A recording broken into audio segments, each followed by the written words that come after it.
इस वीडियो में हम डिस्कस करेंगे बीए बीएससी सेमेस्टर 4 के फिजिकल केमिस्ट्री से मोस्ट इम्पॉर्टेंट टॉपिक्स जो कि आपको पढ़ के जाने हैं फॉर योर एग्जाम। बिल्कुल भी एक भी टॉपिक आपको इसमें से मिस नहीं करना है। So hello everyone, you are preparing your exam with PYQ master class. First आपके पास टॉपिक आ जाता है फेज डायग्राम सल्फर सिस्टम के लिए, ठीक है, जो कि बहुत इंपॉर्टेंट है। एक कंपोनेंट सिस्टम में 4 फेसेस होते हैं आपके। 4 फेसेस कौन से हैं? Rhombic sulphur, monoclinic sulphur liquid, sulphur vapour, ठीक है। 2 क्रिस्टलीन फॉर्म सल्फर की, रोम्बिक सल्फर, मोनोक्लिनिक, तो एग्जिस्ट करते हैं इक्विलिब्रियम में with each other at transition temperature.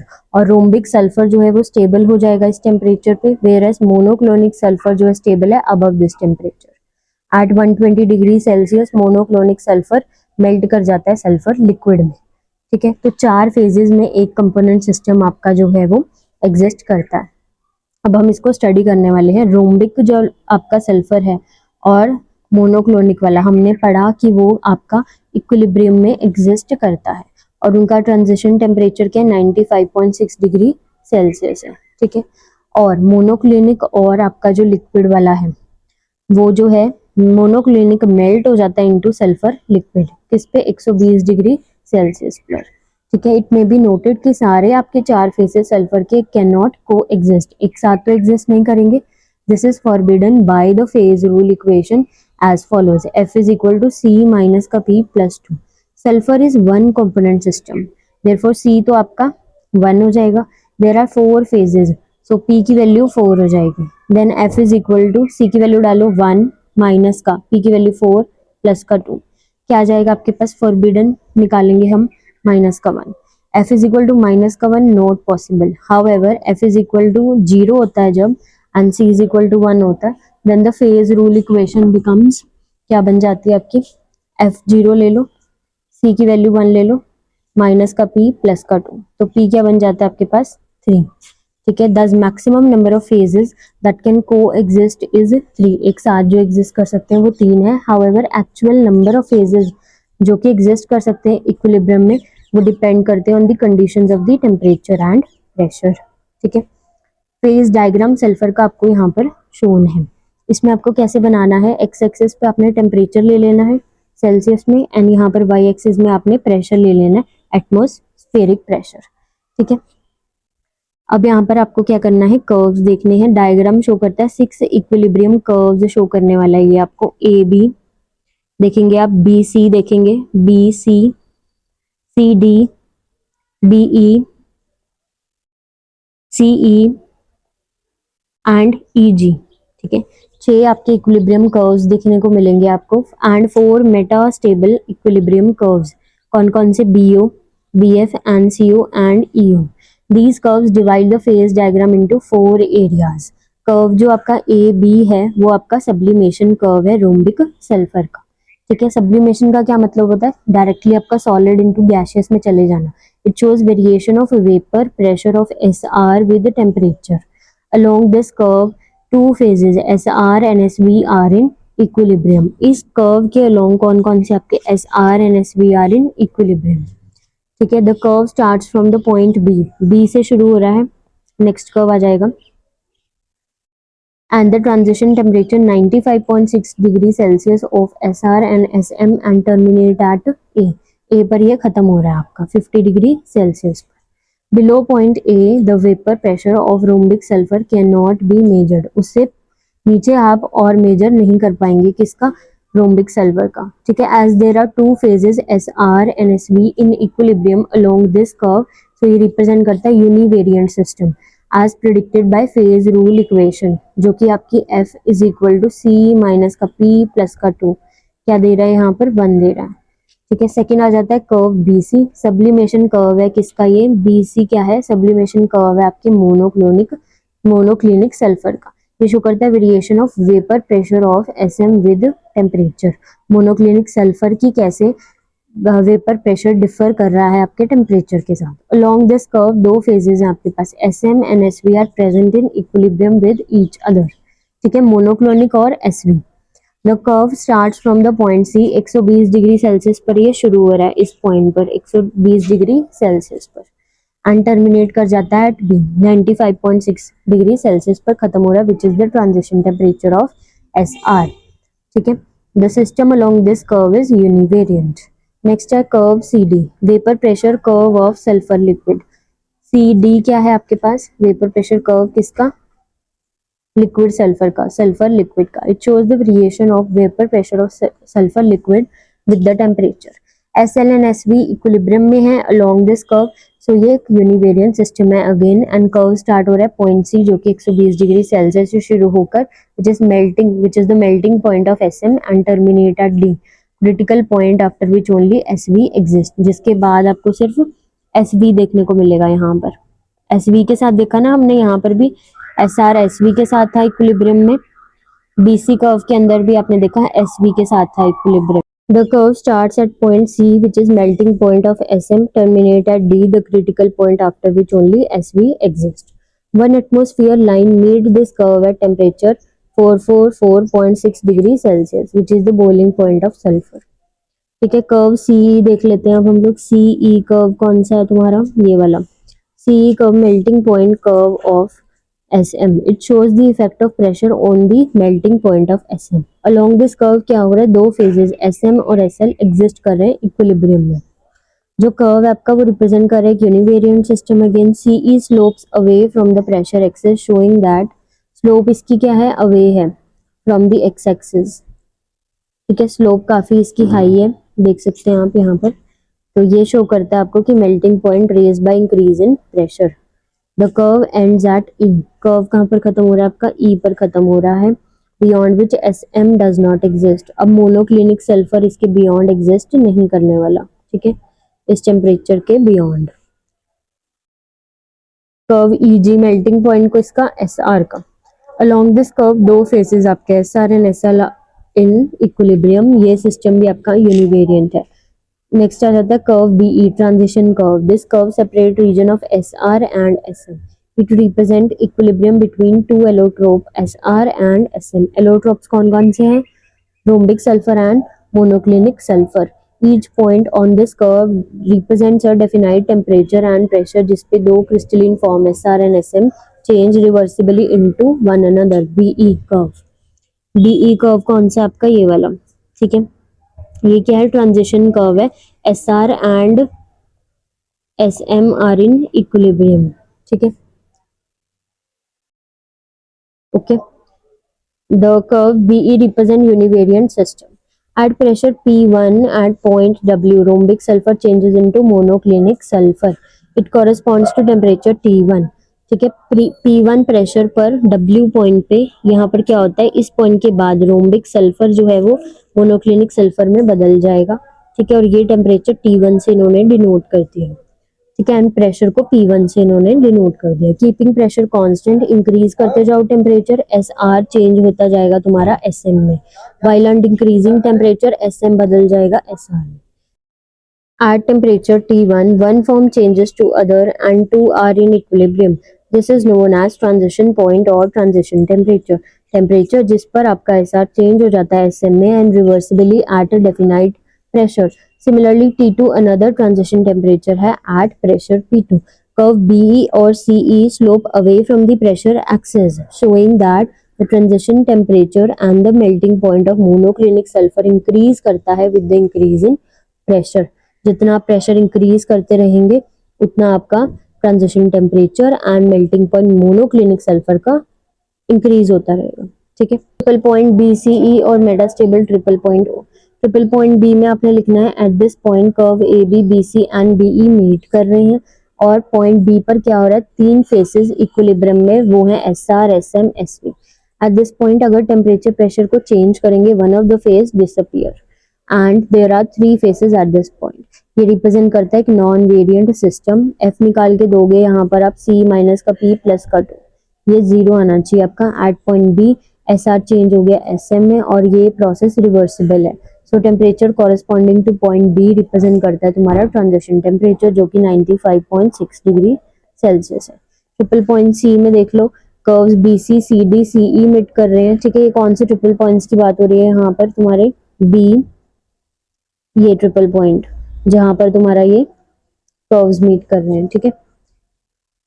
and the three faces SM, SL, SV coexist in equilibrium at this point. As there are three faces, तो point C represent a non-variant system, जो कि आप इस phase rule equation से भी indicate कर सकते हो. F is equal to 0 आना चाहिए. In this phase diagram, temperature corresponding to C is 120 degree Celsius. ठीक है, ट्रिपल पॉइंट ई में क्या लिखोगे, ये मेल्टिंग पॉइंट है तीन कर्व्स का CE, BE, EG and three faces SR, SM, SV, ये आपके इक्विलिब्रियम में है एट पॉइंट E. कौन सा है पॉइंट E, नोट कर लो यहाँ पर. ठीक है, एक पॉइंट तुम्हारा C है ट्रिपल पॉइंट, एक B है ट्रिपल पॉइंट. ठीक है, बस तुम्हें डायग्राम आना चाहिए बनाना, उससे तुम सारा ये लिख पाओगे.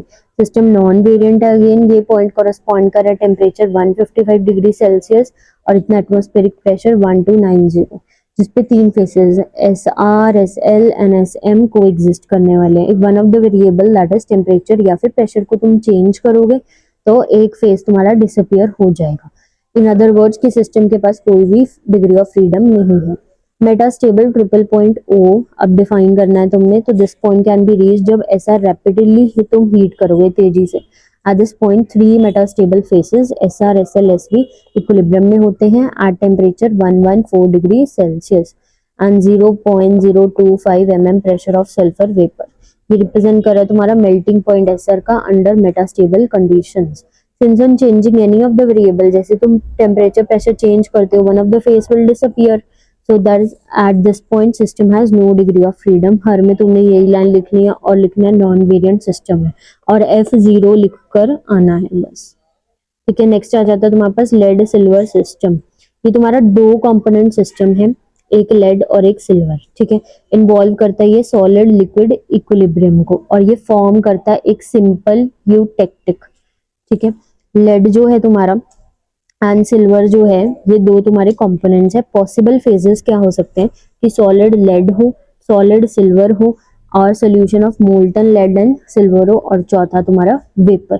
इफेक्ट प्रेशर का on solid liquid equilibrium negligible होता है. ठीक है, क्योंकि वेपर प्रेशर जो है सॉलिड लेड का एंड सिल्वर का बहुत कम होएगा सॉलिड का vapour pressure. Therefore vapour phase ignore कर देते हैं.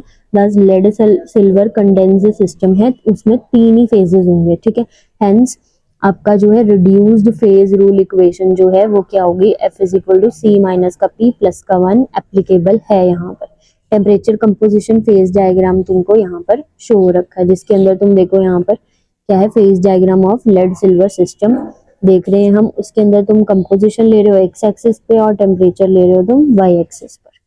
ठीक है, यहाँ पर तुम देखो कि सॉलिड का तुम्हारा सिल्वर है, अनयूटेक्टिक है. यहाँ पर सॉलिड का सिल्वर है लेकिन लिक्विड का तुम्हारा लेड है. ठीक है, इस तरह से है ये. तो मेन फीचर्स डायग्राम के कर्व AO, कर्व AO है तुम्हारा ये. ठीक है, and eutectic point O and the area above AOB, जो भी तुम्हारा एरिया अबव AOB कर्व है ये वाला area, and area below AO, जो भी एरिया तुम्हारा ये है. ठीक है, एंड एरिया बिलो BO. ठीक है, ये वाला तुम्हारा एरिया है जो भी, ये मेन फीचर्स ये हैं तुम्हारे डायग्राम के. ठीक है, applying reduced phase rule equation two the curve AO. AO curve को लगानी है अब हमने. ठीक है, फेज रूल इक्वेशन, तो उसके अंदर C माइनस का P प्लस का 1. ठीक है, उसके अंदर तुम्हारे पास ये आ जाएगा. AO में देखो तुम कि दो फेजेस हैं. ठीक है, तो यहाँ पर तुम्हारा 1 आ रहा है कैलकुलेट करके. We find it represents a univariant system. It is seen that along this curve lead जो है that is added goes into the solution and silver separate out हो जाता है. तो सेपरेशन सिल्वर की continues till point O is reached. ठीक है, यहाँ पर सेपरेट हो जाएगा तुम्हारा silver and at point O solution जो है वो सैचुरेट हो जाता है with respect to lead and no more lead dissolves into it and hence melting point silver का does not fall by any further. Eutectic composition इस O point पे वो फिक्स्ड रहेगी, 97.4 रहेगी. ठीक है, 97.4 तुम्हारे लेड की कंपोजिशन एंड 2.6% तुम्हारे सिल्वर की रहेगी. ठीक है, फिक्स है. कर्व BO क्या शो कर रहा है, freezing point curve of lead. BO is your freezing point curve of lead. ठीक है, point BO represent freezing point of solid lead. It is found that melting point of lead is gradually lowered by addition of small amount of silver. हमने देखा melting point lead का धीरे धीरे कम हो रहा है जैसे हम उसमें थोड़ा थोड़ा सिल्वर ऐड करते रहते हैं। अलोंग दिस कर्व सिल्वर जो है which is added goes into the solution while the separation of solid lead takes place. Therefore along this curve solid lead equilibrium में आ जाता है with the liquid solution of silver in lead of varying composition. अब तुम इसके अंदर reduced phase equation लगाओ इसके अंदर, वहां पर भी तुम्हारा 1 आएगा, तो ये यूनिवेरिएंट सिस्टम ही चल रहा है। ठीक है, यूटेक्टिक पॉइंट ओ है, कर्व एओ बीओ मीट कर रहे हैं एट पॉइंट ओ, जिसको तुम यूटेक्टिक पॉइंट बोलते हो। ठीक है, डायग्राम सीख लो बस, एओ बीओ जहाँ पे मीट कर रहे हैं यूटेक्टिक पॉइंट है तुम्हारा। At this point solid silver and solid lead exist in equilibrium with a molten solution और melt. Hence there are 3 phases present at O. Therefore कोई भी डिग्री ऑफ फ्रीडम इस पॉइंट पर नहीं है। अप्लाइंग रिड्यूस फेज इक्वेशन तुम्हारा F is equal to 0 आएगा। Hence point O non variant system बन जाएगा। ठीक है, it represents lowest possible temperature जो है below which liquid phase can not exist. Below this point liquid phase can not be enriched in any component by freezing out the other component. Such a liquid mixture जिसमें 2 component तुम्हारे जैसे कि lead और silver which has lowest freezing compared to all the other liquid mixture is called your eutectic, means easy melting। ठीक है, कोई भी mixture तुम्हारा लेड का सिल्वर का, उसमें मेल्टिंग पॉइंट जो है, no mixture of lead and silver has a melting point lower than the eutectic temperature. At eutectic point the mixture freezes out completely at a constant temperature to form a solid mixture जिसमें same composition होगी as in the liquid phase. At this point eutectic has fixed composition। जैसे कि हमने देखा diagram में 97.4% lead होगा and 2.6% तुम्हारा silver होगा। बार बार यही चीजें रिपीट हो रही हैं। ठीक है, इसको एक बार ही लिखना सीख लो। It may be noted eutectic is not a chemical compound of lead and silver. ये मिक्सचर है तुम्हारा लेड एंड सिल्वर का और उसकी कंपोजिशन डिपेंड कर रही है किस पर, टेम्परेचर पर। ठीक है, अगर तुम टेम्परेचर बढ़ाते हो अबव दिस यूटेक्टिक टेम्परेचर तो one phase will disappear, वेराज cooling करोगे उससे नीचे जाओगे इस टेम्परेचर से तो वो साइमल्टेनियस हमारा क्रिस्टलाइजेशन ऑफ मिक्सचर में रिजल्ट करेगा, सिल्वर की या लेड की in the composition corresponding to the point. Next आ जाता है तुम्हारे पास एरिया एओसी। एओसी कौन सा है देख लेते हैं एक बारी। एओसी, दिस एरिया एओसी ये क्या रिप्रेजेंट करने वाला है अब। इन दिस रीजन सॉलिड तुम्हारा एजी है एंड लिक्विड तुम्हारा मेल्ट है पीबी एजी का, ये एग्जिस्ट करता है। इन दिस एरिया 2 फेजेस प्रेजेंट है। ठीक है, तो फेज हो गए तुम्हारे पास 2। ठीक है, एंड एफ निकालो, फेज रूल इक्वेशन लगाओ, 1 आ जाएगा। यूनिवेरिएंट सिस्टम अगेन, composition liquid की melt at any point within this area can be obtained from the curve AM। ठीक है, area solid Ag is in equilibrium with the liquid melt। ठीक है, composition of this melt at a point A can be obtained by drawing a horizontal line DAB जो कि पास करेगी through the point corresponding to different phases जो कि present है in the equilibrium with one another। This horizontal line is called tie line।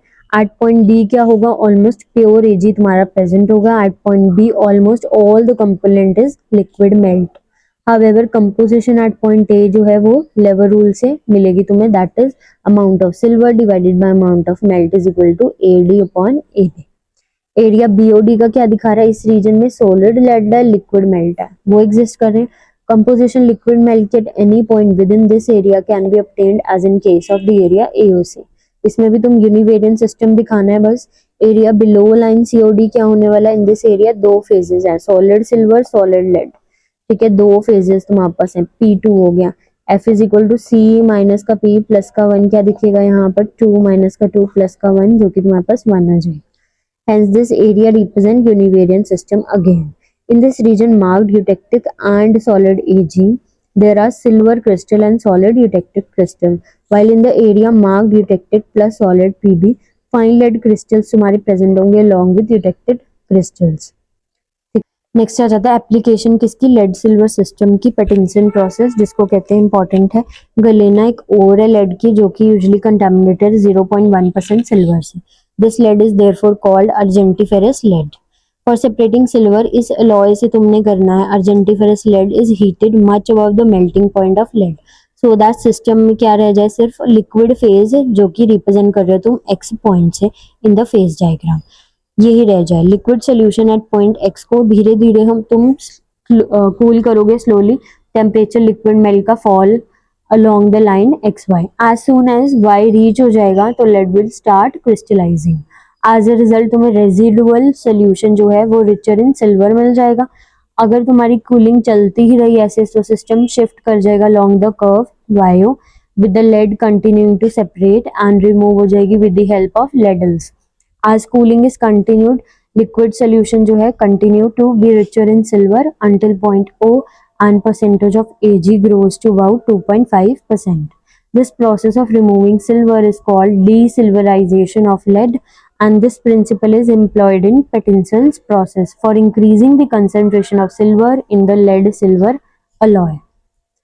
ठीक है, next आ जाता है मैग्नीशियम जिंक सिस्टम तुम्हारा. MgZn एग्जाम्पल है टू कंपोनेंट सिस्टम का जिसमें कंपोनेंट रिएक्ट कर जाते हैं to form a stable solid compound MgZn2. Solid compound जो है MgZn2 is said to have a congruent melting point. मतलब ये मेल्ट करता है बहुत sharply at a constant temperature into liquid phase having same composition as that of solid from which तुमने इसको बनाया था. ठीक है, पॉसिबल फेसेस कौन से हो सकते हैं? सॉलिड Mg हो सकता है, सॉलिड Zn, सॉलिड MgZn2 या फोर तुम्हारा liquid solution of Mg and Zn vapour. Since pressure taken as fixed degree of freedom, we can apply reduced phase rule to this system. F dash is equal to C minus का P plus 1. Phase diagram इसके लिए तुम्हें shown है यहाँ पर. Phase diagram देख लो इस system के लिए तुम्हारे पास मोल फ्रैक्शन Mg की यहाँ पर x एक्सिस पर, टेम्परेचर तुम्हारा y एक्सिस पर ले रखा है. ठीक है, प्योर जिंक जो है मेल्ट कर जाता है 420 डिग्री सेल्सियस पर. Okay, while melting point magnesium का तो 650 डिग्री सेल्सियस है. कॉन्ग्रुएंट मेल्टिंग पॉइंट कंपाउंड का तुम्हारा 590 है. ठीक है, so curve A B and point B. Curve A B freezing point curve है तुम्हारे मैग्नीशियम का. Curve AB is the freezing point curve of your magnesium to which different amount of zinc are added. Curve AB show करता है depression in the freezing point of magnesium as more and more zinc is added until point B is reached. जब तक B reach नहीं हो जाता. Along the curve AB तुम देखोगे दो faces equilibrium में है, solid magnesium और liquid solution of Mg and Zn. According to reduced phase rule F dash क्या जाएगा, फिर से 1 आ जाएगा. ये यूनिवेरिएंट सिस्टम होगा. पॉइंट बी को तुम यूटेक्टिक पॉइंट कहोगे.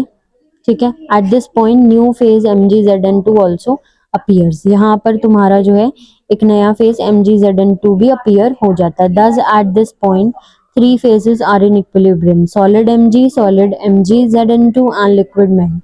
It has no degree of freedom, hence ये इनवेरिएंट सिस्टम बन जाएगा. एफ डैश तुम 0 दिखा दोगे. ठीक है, 3 आ गए यहाँ पर phases.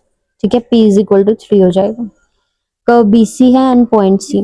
Curve BC and point C पर क्या हो रहा है यहाँ पर, बियॉन्ड पॉइंट B तुम्हारा as concentration of zinc in melt increases it reacts with magnesium to form this compound MgZn2. Curve जो तुम्हारा BC रिप्रेजेंट कर देता है freezing point curve of solid compound MgZn2. Along this curve दो phases हैं, liquid melt है, solid MgZn2 है, ये प्रेजेंट है. डिग्री ऑफ फ्रीडम क्या हो जाएगी यहाँ पर, फिर से यूनिवेरिएंट है, 1 शो करना है बस. It is seen that along the curve BC as more of zinc is added to molten magnesium freezing point compound MgZn2 का वो बढ़ता ही जाएगा टिल पॉइंट तुम्हारा C रीच हो जाएगा. At point C freezing point MgZn2 का maximum हो जाता है. At this point melt contain 0.33 mole of your Mg. ठीक है, at point C composition melt and solid compound MgZn2 becomes the same. Therefore point C represent करता है congruent melting point. ठीक है, 590 डिग्री सेल्सियस पर. congruent melting point 590 degree Celsius पर. ये याद रखना है तुमने. at point C only one compound MgZn2 is present as there are two phases molten MgZn2 and solid MgZn2. Hence number of degrees of freedom is again 0. Her case में 0 लिखाओ और invariant कराओ. Curve तुम्हारे पास CD आ जाएगा and point D. Curve CD क्या represent कर रहा है, देखो CD. CD रिप्रेजेंट कर रहा है तुम्हारा freezing point curve of solid compound MgZn2. Along this curve ज्यादा तुम ऐड करते रहोगे जिंक मेल्ट में तो रिएक्ट करता रहेगा Mg के साथ और वो सॉलिड बना देगा MgZn2. Thus along the curve CD दो phase liquids melt and solid MgZn2 present होते हैं तुम्हारे equilibrium में. According to reduced phase rule again बना जाएगा ये univariant system हो जाएगा. Curve CD also shows lowering in the freezing point of MgZn2 with the addition of zinc. ठीक है. पॉइंट डी क्या है तुम्हारा? सेकेंड यूटेक्टिक पॉइंट है, ध्यान रखना है. D is your second eutectic point. At this point, three phases, solid zinc, solid MgZn2, liquid are present. According to reduced phase rule, यहाँ पर तुम शो कर दोगे इसको 0 और ये invariant system बता दोगे. Curve DE and point E. Where is a curve DE? Is a point E 420 degree Celsius. ठीक है, इस पर क्या हो रहा है? तुम्हारा फ्रीजिंग पॉइंट कर्व है जिंक का, जिसमें डिफरेंट अमाउंट ऑफ मैग्नीशियम तुम ऐड कर रहे हो. पॉइंट ई रिप्रेजेंट करता है freezing point of pure zinc which decreases along the curve. ED as more of magnesium is added to it. Added magnesium dissolve हो जाती है molten zinc में and solid zinc separate हो जाता है.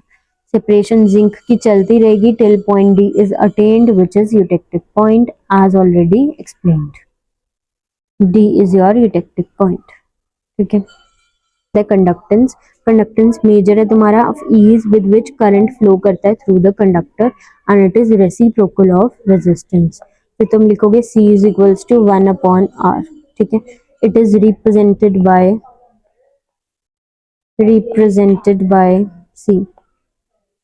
ठीक है, बस इतना ही. नेक्स्ट तुम्हारा आ जाता है स्पेसिफिक रेजिस्टेंस. स्पेसिफिक रेजिस्टेंस को रेजिस्टिविटी भी बोलते हैं. Rho is defined as resistance of conductor of 1 centimetre length and उसका cross section area 1 centimetre square का होगा. ठीक है, बस इतना ही. एंड रेसिप्रोकल तुम्हारा स्पेसिफिक रेजिस्टेंस का नोन एज स्पेसिफिक कंडक्टेंस. तुम डिनोट करते हो उसको कापा से. 10 K is equal to 1 upon rho. ठीक है, नेक्स्ट आ जाता है Kohlrausch law. Kohlrausch studied molar conductance at infinite dilution. ये जो साइन है ये तुम्हारा इनफाइनाइट डाइल्यूशन का. ये नॉट जो लगाते हैं लैम्डा एम पर. For strong electrolytes he found interesting pattern between values of lambda naught m for different strong electrolytes. उसने ऑब्जर्व किया difference of lambda naught m of different pair of strong electrolyte having cation are common and ion was almost same. ठीक है, ये observe किया गया कि difference between the molar conductance of K plus and Na plus is 23.4 ohm inverse centimetre square mole inverse irrespective of anion. Similarly उसने molar conductivity Cl negative and NO3 negative ions की भी देखी. 4.9 था difference. ठीक है, irrespective of the cation जो उनके साथ लगा हुआ था. बस तुम कंक्लूड कर सकते हो कि हर आयन जो है एक डेफिनेट कंट्रीब्यूशन दे रहा है मोलर कंडक्टिविटी को eight infinite dilution irrespective of the other ions जो उनके साथ लगे हुए हैं. ठीक है, यहीं से आ जाता है तुम्हारा कोलाश लॉ. इंडिविजुअल कंट्रीब्यूशन एक आयन की towards total molar conductivity of electrolyte is called molar ionic conductivity. As a result of these observation Kohlrausch ने एक जनरलाइजेशन दी जिसको हम कोलाश लॉ कहते हैं. एट इनफाइनाइट डाइल्यूशन जहां पर डिसोसिएशन इलेक्ट्रोलाइट्स की कंप्लीट हो जाती है, मोलर कंडक्टिविटी इलेक्ट्रोलाइट की सम होगी of limiting ionic conductivities of cations and anions each multiplied by the number of ions composing one formula unit of the electrolyte. Kohlrausch law तुम mathematically देखो तो यहाँ पर वो क्या बता रहा है? मोलर कंडक्टिविटी इस इलेक्ट्रोलाइट की बताने लगा है. वो क्या है? सम है of limiting ionic conductivity of cation. Cation कौन है? A plus. ठीक है, each multiplied by number of ions x is the number of ions composing one formula unit. One formula unit AX/BY दे रखा है. ठीक है, इस x को उठाकर यहाँ लगाओ. अब यहाँ पर क्या दो? Limiting ionic conductivity of cation. ठीक है, सम करो उसके साथ limiting ionic conductivity of अनायन multiplied by y जो कि उसका नंबर ऑफ आयंस तुम्हें इस फॉर्मूला यूनिट में दिख रहे हैं. where x and y represent number of positive negative ions furnished by one formula unit of electrolyte. ठीक है, lambda naught m AX/BY is limiting molar conductance of the electrolyte AX/BY. ठीक है, and these are your limiting molar conductivities of cation and anion.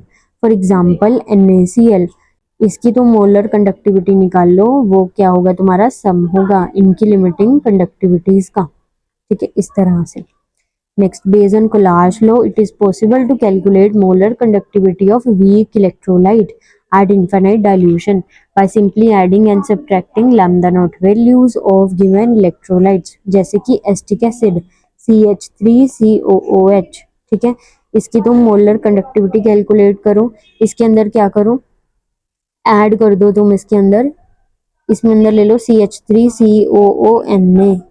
ठीक है, और यहाँ पर तुम HCl की ऐड कर दो लिमिटिंग कंडक्टिविटी और NaCl की माइनस कर दो, ताकि ClCl आपस में कैंसिल आउट। ठीक है, और यहाँ पर ये Na कैंसिल आउट और ये बच जाए तुम्हारा।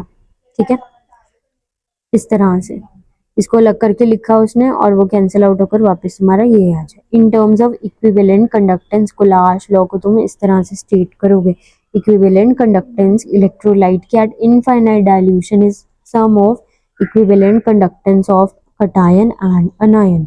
ठीक है, जहां पर तुम्हारा lambda naught plus ionic conductance cation की है, lambda naught negative is your ionic conductance of anion at infinite dilution. ये तुम्हारा कोलाश लॉ के साथ, ठीक है, in accordance with कोलाश law. Next आ जाता है, Kohlrausch law is called law of independent migration of ions, क्योंकि एट इनफाइनाइट डाइल्यूशन सारे इलेक्ट्रोलाइट्स कंप्लीटली डिसोसिएट हो जाते हैं और सारे इंटरआयनिक तुम्हारे इफेक्ट डिसअपीयर हो जाते हैं। In such conditions each ion migrate to electrode independent of nature of coion and makes a definite contribution towards the molar conductivity of the electrolyte। हर एक आयन ने कंट्रीब्यूशन देनी है जो कि डिपेंड करता है only on its own nature, ना कि किसी और आयन के नेचर पर जिसके साथ वो जुड़ा हुआ था। ठीक है, एप्लीकेशंस पढ़ लो कोलाश लॉ की। Degree of dissociation of weak electrolyte, Arrhenius theory assume करते हैं इन case of weak electrolyte increase करोगे तुम इक्विवेलेंट कंडक्टेंस ऑन डाइल्यूशन। वो किस वजह से है, due to increase in the degree of dissociation of the electrolyte. जितने ज्यादा डिसोसिएट होंगे आयंस उतनी ज्यादा तुम्हारी क्या होगी, कंडक्टेंस होगी। इट इज एविडेंट जब तुम्हारा लिमिटिंग वैल्यू इक्विवेलेंट कंडक्टेंस की अप्रोच हो जाती है तो degree of dissociation is unity. Degree of dissociation alpha is given by alpha is equal to lambda c over lambda naught, where lambda c is equivalent conductance at any concentration, lambda naught is equivalent conductance at infinite dilution। ये तुम note करोगे कि above relationship holds only for weak electrolytes। Value lambda naught की strong electrolyte की तुम कोलाश law से कर सकते हो। ठीक है, solubility of sparingly soluble salt जैसे AgCl, PbSO4, BaSO4 dissolve to very small extent in water and therefore ये स्पेरिंगली सोल्यूबल सॉल्ट होते हैं। सिंस ये बहुत स्लाइटली सोल्यूबल है सॉल्यूशंस में तो may be taken as infinite dilute. Moreover because इनके सोल्यूशन सैचुरेटेड है तो उन कंसंट्रेशन जो है may be taken equal to their solubility. thus by determining specific conductance kappa and equivalent conductance of such solution हम easily calculate कर सकते हैं solubility। let s be the solubility of sparingly soluble salt in grams equivalent per liter। तो volume of solution जो है इन CC containing 1 gram equivalent salt will be 1000 upon S। ठीक है, equivalent conductance lambda, specific conductance kappa of such solution are related by lambda is equals to K into 1000 into S। okay, lambda naught can be found by applying Coulomb law।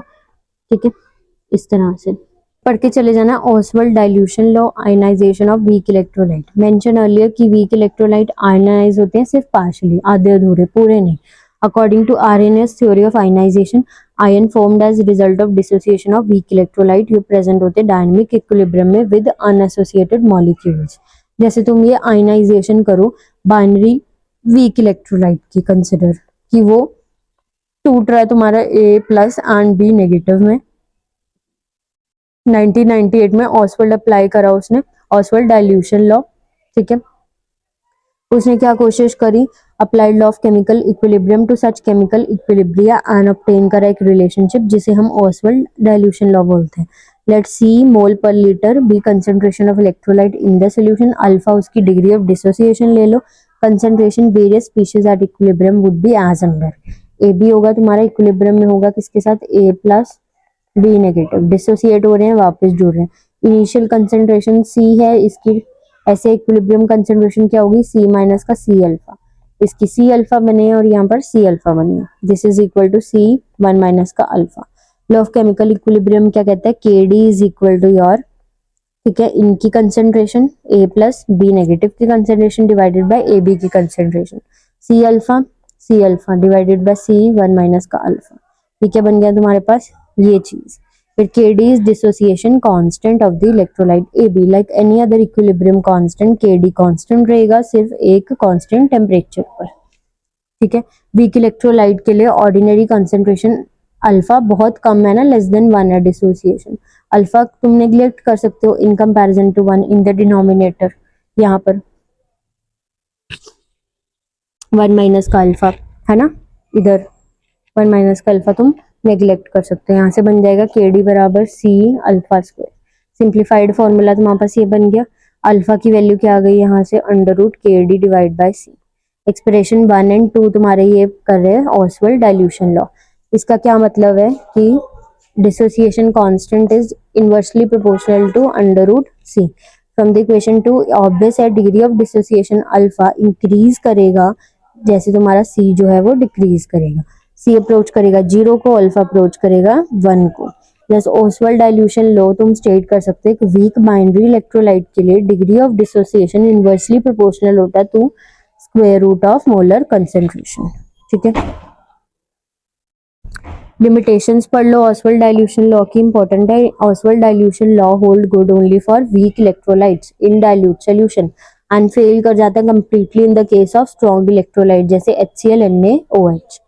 Oswald law based Arrhenius theory of dissociation पर, according to which only fraction of electrolyte dissociate होगा ordinary concentration पे। complete dissociation सिर्फ infinite dilution पे हो सकती है। तो ये ट्रू है सिर्फ वीक इलेक्ट्रोलाइट के लिए, क्योंकि स्ट्रॉन्ग इलेक्ट्रोलाइट तो ऑलमोस्ट कंप्लीटली डिसोसिएट हो जाते हैं सारी कंसेंट्रेशंस पे। हेंस फॉर्मूला जो है भी तुम्हें करेक्ट वैल्यू नहीं दे पाएगा अल्फा की, डिसोसिएशन कांस्टेंट की, है ना। डेरिवेशन ओसवाल्ड लॉ की बेस्ड है लॉ ऑफ मास एक्शन पे, जो कि एप्लीकेबल नहीं होता आयनिक इक्विलिब्रिया पे जहां पर कंसेंट्रेशन आयंस की हाई होती है। This law of mass of action in its simple form does not hold for equilibria involving strong electrolyte. As a result correct value alpha की तुम्हें ऑब्टेन नहीं हो पाएगी। ठीक है, टॉपिक आ जाता है डिटर्मिनेशन एंड ट्रांसपोर्ट नंबर की। Hittorf method very important. Principle क्या कहता है इसका, ये मेथड आपका बेस्ड है हिट ऑफ रूल पे। According to this rule fall in concentration around any electrode, ये प्रोपोर्शनल होता है to speed on the ion moving away from the electron. ठीक है, तो ये आपका that is fall in the concentration around cathode divided by fall in concentration around anode is equal to speed of anion divide by speed of cation which is UA over UC। ठीक है, और 1 plus fall in concentration around cathode divided by fall in concentration around anode, दोनों side इन्होंने 1 plus कर दिया यहाँ पर। ठीक है, जिसके अंदर अब इन्होंने यहाँ पर एलसीएम ले लिया, उसको इस तरीके से लिख दिया ताकि fall in concentration around cathode और अराउंड एनोड को ये बाद में टोटल फॉल लिख पाए। ठीक है, इस तरह से तो यहाँ पर ये ऑब्टेन हो जाए।